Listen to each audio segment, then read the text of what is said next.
This is a literature passage from the SAT reading section.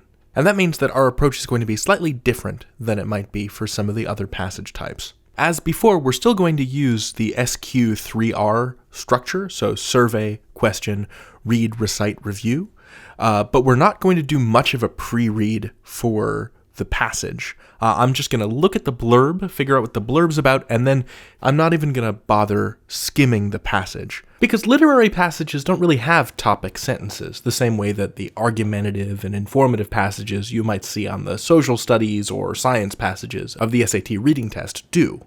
So what we're going to do instead is take a look at the blurb to see if we can just sort of get a vague idea of who the passage is about and what happens in the plot of the passage, and then take a spin through the questions, again, very quick, and then we'll move on to the next video, which is going to be an active reading step.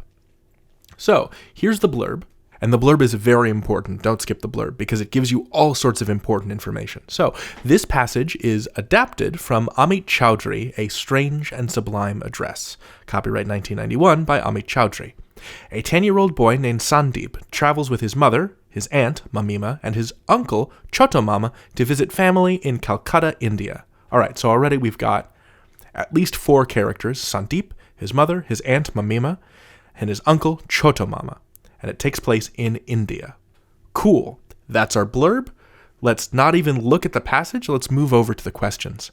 Alright, question 1. According to the passage, the old man was standing on the veranda because... Cool. So for this, I'm going to underline veranda, and then later as we're going through the passage, when we come across the veranda, we'll just circle it. This is just asking us why the old man was standing on the veranda. Okay, question number 2.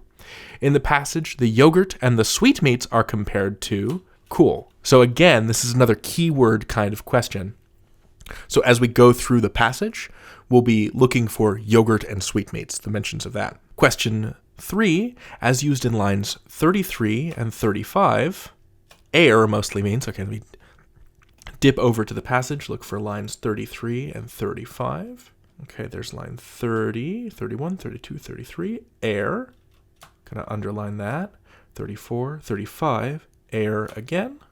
And that's question 3. I'm going to put that in the sidebar. All right. Question 4, the character's behavior during the gift giving. Okay, so we're going to be on the lookout for when gift giving happens for question 4.